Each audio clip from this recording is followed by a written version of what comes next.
A warm welcome to all the students. In today's class, we are going to learn about the bacteria which can be classified based on its nutrition or the mode of nutrition that it has adopted. What is making the organism unique to choose its own mode of nutrition? Just bacteria can be classified based on several categories. And in today's class, let's understand the types of nutrition that's been adapted by the bacteria. We have mainly two different types in that is autotrophs and heterotrophs. Autotrophs are the ones, just like plants, are capable of synthesizing their own food, which utilizes sunlight and synthesize its own food. And also it uses certain chemical energies and to synthesize its own food. Whereas the heterotrophs are the ones which are incapable of synthesizing its food. So it depends on the higher organisms such as plants and animals to obtain the source of carbon that is required for it.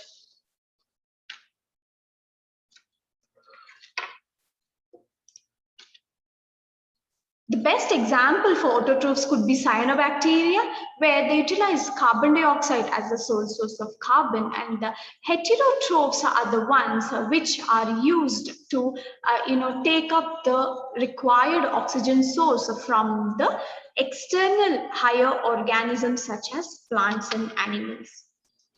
In autotrophs, we have several categories or classification under autotrophs, and let's understand each one by one. The first type is found to be phototrophic bacteria or photoautotrophs. These are the ones which are capable of synthesizing their own food under the influence of light. They are the ones capable of converting the light energy into chemical energy.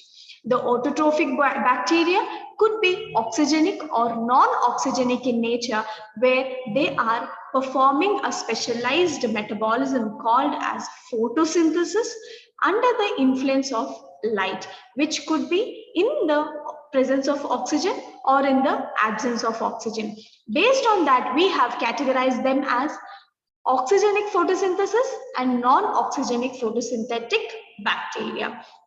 These bacteria are economically useful. They are used as a biofertilizer. They're also used in bioremediation. They are used in wastewater treatment as well as the purification of polluted water. Oxygenic photosynthetic bacteria, the best example could be nostoc. They're the ones which liberate oxygen by the process of photosynthesis. They utilize water as their source of electron donor. This photosynthetic activity is happening under the influence of a pigment called chlorophyll A, where here there is no presence of chloroplast, whereas the pigment is situated inside the cytosol. And then we have the unoxygenic photosynthetic bacteria, which is, does not liberate oxygen in the presence of photosynthesis. Here the electron donor is not water. Instead of water, here we have hydrogen sulfate or hydrogen or thiosulfate. These are the reducing agents and the hydrogen source. The pigment that's involved here is bacteriochlorophyll, which is situated in the plant. The best example is found to be green sulfur bacteria or purple sulfur bacteria or purple non-sulfur bacteria. Let's understand what is purple sulfur bacteria. These are the ones who are usually seen in the hot sulfur springs. They are the ones which cannot survive in a good oxygen environmental condition. They are usually found in an oxygen deprived environment. They are anaerobic in nature usually. They utilize hydrogen as their sole source of carbon, or hydrogen sulfate or hydrogen thiosulfate are the reducing agent that they use. Here they end up liberating sulfur. That is why they are called as purple sulfur bacteria. The pigments are here situated in the plasma membrane, and the pigments are bacteriochlorophyll A and bacteriochlorophyll B. And then we have the purple non-sulfur bacteria. Here, hydrogen is the reducing agent that is being used. These are the organisms that are most economically valued because they are the ones who are the producers of beneficial vitamins, pigments, hydrogen, extracellular nucleic acids, the growth promoting substances that is required for the plant, and the polyphosphates that's required for the plant.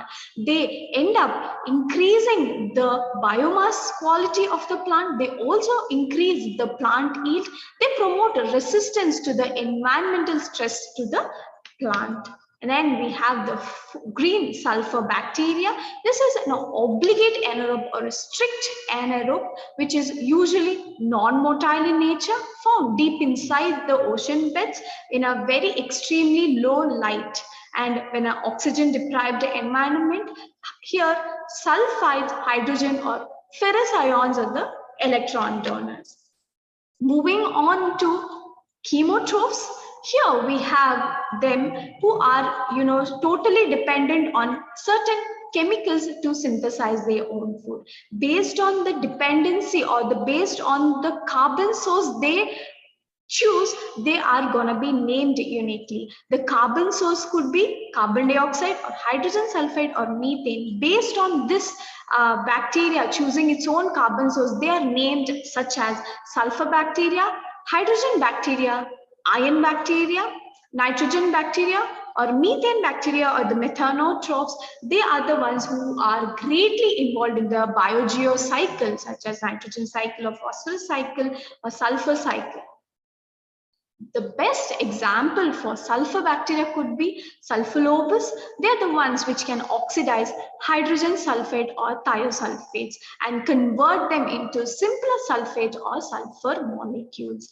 The best example for nitrogen bacteria could be Nitrobacter or Nitrosomonas, which are capable of synthesizing nitrates. Here they are trying to simplify ammonia into nitrites and then convert it into nitrates. And then we have the hydrogen bacteria, which is utilizing or oxidizing the simple molecular hydrogen, which could be aerobic or anaerobic in nature. That is why we classify them as aerobic hydrogen oxidizing bacteria or anaerobic hydrogen oxidizing bacteria. The best example could be Helicobacter pylori.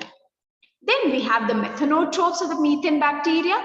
Here they are the ones who choose methane as their sole source of carbon. Here they have anaerobic or anaerobic in nature.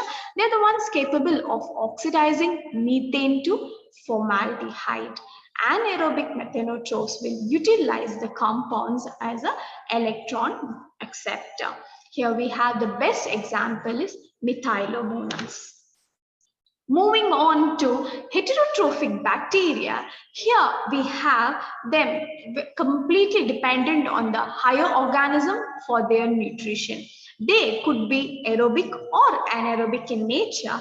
They are the ones who are actually useful and also harmful. So based on that, we have them categorized. First category is parasitic bacteria. The parasitic bacteria are unlike the normal microflora that we have in our body. These parasitic bacteria are nothing but the pathogens which cause disease to the higher organism on which they feed on. The best example could be cholera, which is caused by Vibrio cholerae, Salmonella typhi causes typhoid, or Clostridium tetani causes tetanus.